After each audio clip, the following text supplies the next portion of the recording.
Looking back on the week that was and forward to the week ahead. It's the Fantasy Football Hustle. Here are your hosts, Brian Drake and Dwayne McFarland.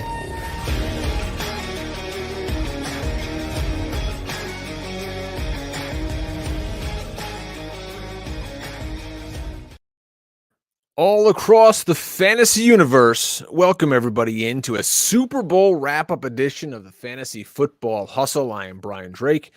Find me on Twitter at Drake Fantasy. Well, it's over. Super Bowl 57 in the books. Kansas City Chiefs win 38-35. A lot to talk about in this game. And you guys, you've listened to this show for a long time. You know that I'm a diehard Eagles fan. And I'll be honest, when I came into this game, it wasn't the same angst. It wasn't the same, pressure that I felt before with the Super Bowls. Maybe it's because they won one back just 5 years ago. And today was really, to me, more about my kids. And I'm going to talk about that as the podcast goes on. I really wanted to see how my kids would react to this game, and I wanted them to enjoy it. In 2017, when the Eagles won, that was big for me, and I cried, and it was finally getting over the hump. And I talked to another Eagles fan today, and we kind of both said the same thing. We're like, I don't have this great anxiety over the game, and I'm not that fired. Not that you're not fired up for it, but you're not, beating your chest, going crazy for it. And it's because I think you become like the lovable losers, and that losing mentality becomes your badge of honor. And all of a sudden, like, that's who you are as a fan base, is like, we're the team that can never get over the hump. And finally they did 5 years ago. And today, now that they lose in crushing, heartbreaking fashion, it didn't kill me. It didn't crush me. And I looked at my kids, and we'll get into a lot of the aspects of it, but this is the main point, folks, as I crack my first beer of the show. Shout out to Frost Beer Works of Vermont. This reminded me a lot of a Syracuse University basketball game back in 2000. How old was I? I don't know. Maybe it was the 90s. Maybe it was 2001. Whatever it was. No, it was well before that. I'm sorry. And Syracuse was not like 1991. Syracuse was number 2 seed. You guys who are basketball fans, you remember that Syracuse lost to Richmond, first ever 2 seed to lose the NCAA tournament. I cried. I bawled. Oh, did I bawl? That was Syracuse's year. They were going to win the national championship. Well, they didn't. And me, as 10-year-old Brian Drake in 1990, just couldn't handle it. And I cried my eyes out. And I knew my son, who's getting into football now, if they lost today, that's how he would take it. And I was right. So Harrison Butker kicks the field goal. Chiefs go up 38-35. The inevitable, we knew that Philadelphia is pretty much, they couldn't win at that point. And my son sitting next to me just loses it. Crying his eyes out hysterically. He's bawling for 25 minutes. My daughter, 8 years old, she starts crying hysterically. My wife and I, we go over, we try to console them. Say, hey, this is what I try to say to both of them. Listen, look at me. I'm 40, I'll be 43 years old. I've been an Eagles fan for over 30 years. I go, you don't see me crying, kids. It happens. This is sports. This is life. I put up a Twitter thread today about what this game means to me as an Eagles fan on Super Bowl Sunday. Talked about how I became an Eagles fan because I hated Phil Simms. Didn't look good in blue and red.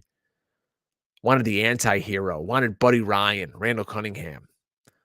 Had some dark days with Ray Rhodes and, the terrible Eagles teams of the Rich Kotite era. And then Andy Reid came. And we had some really, really fun years. He was there for nearly 2 decades. And we made it to the NFC Championship game.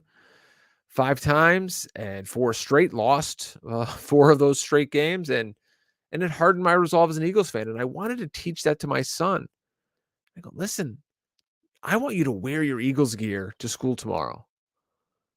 I don't want you to be beaten down by the local kids who are maybe Bills fans or Giants fans. Ah, ha, ha, Eagles lost." Like, okay, yeah, sure, they did. But I want you as a fan and growing in your fandom to know you're going to lose. Losing is a part of life. It's not the end of the world. It's not the worst thing that's ever going to happen to you. The sun is going to come up tomorrow. We're going to take a breath. We're going to get ready for free agency, the draft. And you know what? Opening day in September, we'll have our Birds jerseys on again. And shout out to you Kansas City fans. Congratulations to you on your victory. Um, I'll say the call at the end, the pass interference, was suspect at best. You see that play 1,000 times worse in every NFL game. And it's not called, and the ball was 15 yards down the field and was completely uncatchable. But hey, that's what happens. What are you going to do? It's the NFL.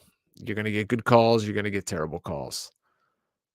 But today was really about teaching the kids that these games and these Super Bowls, they don't come around often. You can be a fan of the Cleveland Browns. You can be a fan of the Buffalo Bills, right? And boy, you can get close.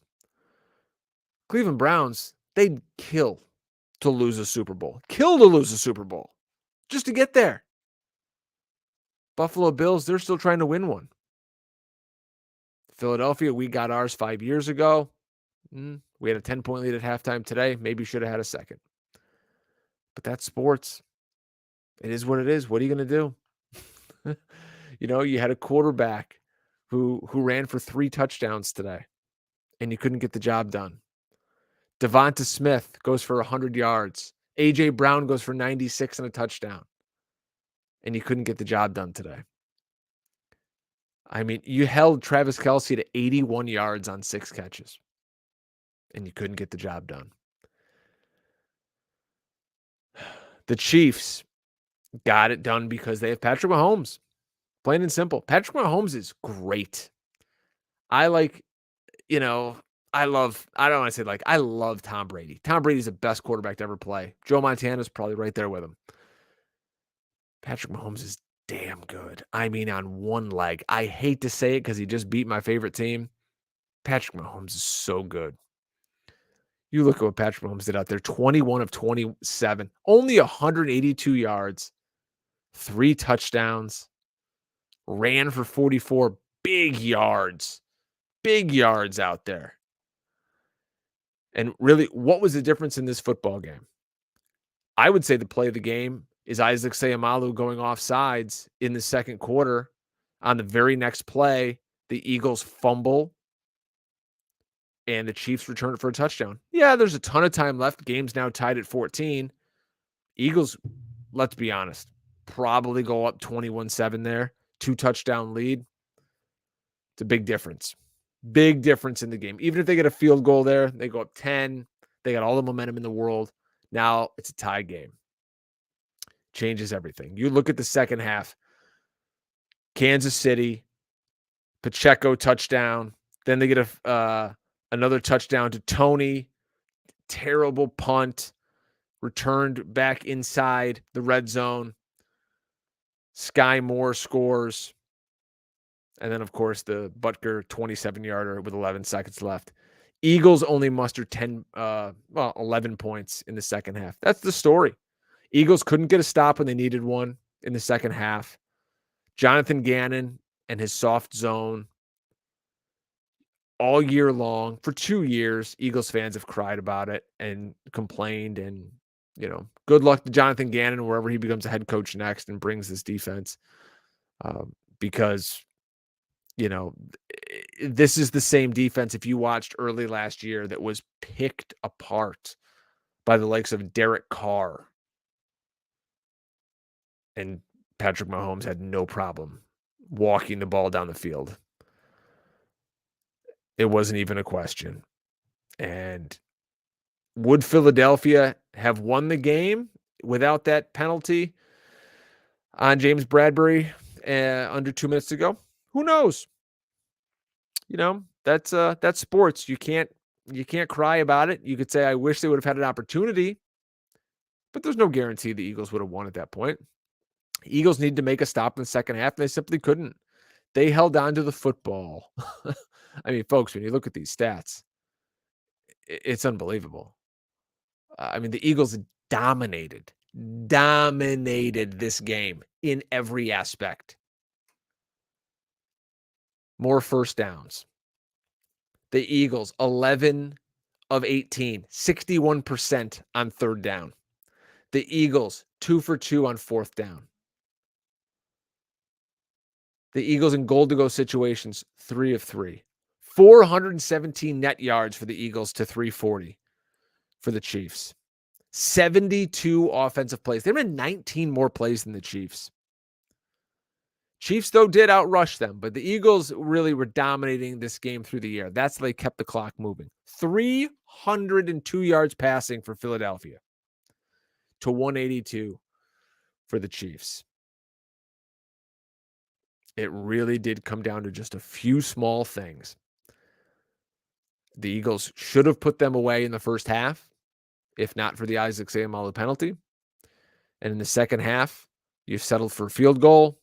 You had to punt, and you gave up field position and really gave Kansas City 2 very quick scores in the second half. And then, hey, what can you do with a terrible penalty at the end? Great game. 2 really good teams. I thought the Eagles were better. If you watch that game, I really don't know how you could see otherwise. I mean, the Eagles were fantastic. Pass rush didn't get to Mahomes, but that's what Andy Reid does. Andy Reid designs plays to get the ball out of Mahomes' hands very quickly. And they did a fantastic job of that. Andy Reid's an idiot. He's a first ballot Hall of Famer for a reason. And Patrick Mahomes did what he had to do. He got the ball out quick. Juju Smith-Schuster. You guys can beat up Juju all you want. And nobody talked better about Juju in the preseason than me on this show. Dwayne didn't want to hear it. Nobody else I talked to on SiriusXM wanted to hear it. I said, Juju's not terrible. Juju's a solid player, and he can make plays. And you know what he did tonight against that Eagles zone? He made a ton of plays. He's a good player. Maybe for fantasy he wasn't elite, but he's a good player. He's a champion now. He's got a ring on his finger. Oh, boy. And the Eagles defense just couldn't make any plays when they needed to. That's, really what it comes down to. I can go into so many metrics here. Pulling up the Super Bowl numbers here on PFF, and it's hard to imagine that you can just be that dominant as the Eagles were and not get the W. But that's really what it came down to. You want to talk about EPA, Kansas City, 59.3% to the Eagles, 50%. Average yards per play, Kansas City, 6.3 to 5.7. Part of that, though, because Kansas City didn't run as many plays. Philadelphia ran 9 more. Philadelphia scored 3 touchdowns on the ground, and they were aggressive. They were aggressive on fourth down. They did what they had to do. But Andy Reid, at the end of the day, outcoached Nick Sirianni. He had, look at the weapons. He's got one real weapon out there for Patrick Mahomes, and it's Travis Kelce. And in the second half, Travis Kelce didn't do shit. Let's be honest. It was Juju. It was Isaiah Pacheco. It was Justin Watson. Random scrubs coming up big. Jerick McKinnon. And Philadelphia just couldn't make the plays they needed to. So again, I want to go back to really, what does this mean if you're a parent and you're talking to your kids like mine, and I'm saying, hey guys, as their tears are rolling down their face, they were excited to buy Eagles gear on the NFL shop. And, by the end of the week, they're going to be wearing their Eagles championship gear to school. I think that's a great lesson in losing. And I know in 2023, whatever year it is now, people don't like to lose. They want to give everybody a pat on the head. They want to give everybody a trophy. Someone's got to lose, man. I grew up my whole life playing sports. I played 3-4 sports in college. You lose. Sometimes you get your ass kicked, and it sucks. It hurts. But there's a great lesson there for these kids. My son at 10 years old now bawling his eyes out that he's got to get on that bus tomorrow. And all his Bills fan friends are going to point and laugh. And I told him, wear your shirt, man. Wear your Eagles gear. If there's ever a day to be an Eagles fan, it's tomorrow. It's Monday morning. It's easy to be a Chiefs fan tomorrow. It's easy to be a Bills fan, Steelers fan, Giants fan, point laugh. Your season's over. Your season ended a couple weeks ago. Character is built. Fandom is built the Monday after the Super Bowl by the losing team. When those kids get on the bus and they see you still with your Eagles hat on, yeah, they might point, laugh. Oh, Eagles lost. Hey, your team stinks. They're just doing that. It's deflection. They're so jealous. It's anything. World Series, Stanley Cup, you name it. It's all the same. The day after your team gets eliminated, that's the best day to be a fan. Dallas Cowboys fans, you guys out there, Stephen A. Smith, he rips you every year. I love it. It's my favorite day of the year when the Cowboys get eliminated. But you know what? If you're a true Cowboys fan, you show up, you wear your gear, you're proud of those championships you got in the cabinet, and you say, all right, well, keep building for next year.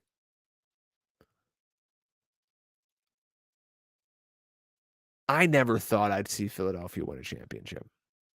I didn't think I'd see them win 2 in 5 years. They almost did.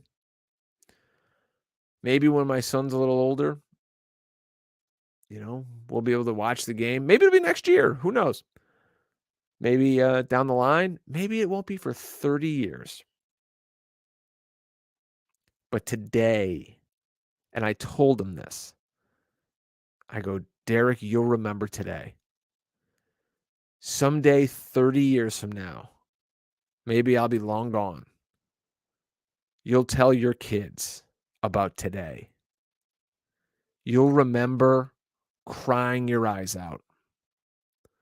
You'll remember how bad it felt, the pit in your stomach. God damn, the Eagles were close. They had a 10-point lead at halftime. How did they lose? How did they lose that game? And you'll tell your kids about it. Because one day they're going to cry in their pillows. And you're going to console them. And you're going to realize it's just a game. And the most important thing about today, it wasn't the game. When my son was done crying, I got him up. I said, let's play catch. We got the football out. Got in the living room, the kitchen. We just played catch. We started talking. Tears dried up. And it was great. And he told me, he goes, Dad, this was the best part of the day. And I go, dude, this is what I'm going to remember. I'm not going to remember about the game and the bad punt by Sippis and the return by Tony. I'm not going to remember that. I'm going to remember, we got this great pizza and the chicken wings were fantastic. And your mom decorated with all the Super Bowl paraphernalia. And, we went for a walk before the game and it was fun. That's what being a fan is. The NFL likes to give you that bullshit line, oh, football's family and all that. Well, you know what? They're behind all the bullshit. They're kind of right. That's what it is. That's the bond. That's why we do all this. That's why we sit here and talk fantasy football with you guys. Because we love it. You love it. We love the interaction. We love the common bond of football and seeing the amazing and seeing the tragedy. Remember how close we all were with Damar Hamlin? Everybody came together. Didn't matter who you cheered for. Everybody came together. You know, that's football because we're all fans. We're all on one team. So I'm sure a lot of you guys out there, if you're Eagles fans or whatever sport you cheer for, you know, and maybe you have to talk about to your kids about it after the World Series or the World Cup or the Stanley Cup or I don't know, the NBA. Days like today, as a parent, they matter. And you'll remember it so much more than a random game they won. So kudos to you, Kansas City. Great season, fantastic team. Patrick Mahomes, unbelievable. Andy Reid, I've got so much respect for. I'm so happy for him, even though we beat Philadelphia. I'll never say a bad word about Andy Reid for what he did for the city of Philadelphia and turning that franchise around. And, for the Eagles, we're close. Got a bright future. See what happens. And for the fantasy footballers out there, we turn the page. The draft, free agency, all that fun stuff. Tomorrow, hope springs eternal for 31 other teams besides Kansas City. Because everybody's 0-0 tomorrow. Monday is the day we're all back on level footing. It's square one. That's what we all want. We just want that hope. And the kids today were real close to realizing the hope into reality. But we all know as adults in this crazy world that sometimes reality kicks you in the balls. So, what a game. What a fun season. Crazy season here on the Fantasy Football Hustle. A lot of solo shows from me. And now, of course, you hear me over on fantasypoints.com with Joe Dolan doing the 2-point stance. Dwayne doing his great work at Fantasy Life. You can hear him doing shows with Marcus Grant. Maybe we'll come back and do some more shows. I don't know. Maybe we won't. But thank you for 5 years since the Eagles won their last Super Bowl. We started this show. And it has been a pleasure talking to you folks nearly every week about football, about my life, talking with Dwayne and our guests. And it's been awesome, man. And for you guys to listen and follow us on social media and interact and take your time to bring us into your world, thank you. It means a lot. And hopefully you stick with us wherever we go. And hopefully my kids stick with the NFL and stick with the Eagles after a game that, let's be honest, maybe should have went their way, but what can you do? All right, everybody. Great game. Let me know what you think in the comments of the Rihanna halftime show. I went outside and cracked a beverage. I'm about to do the same in the post game. So we'll wrap it up for 2023. Thanks, everybody. Remember to never get out hustled.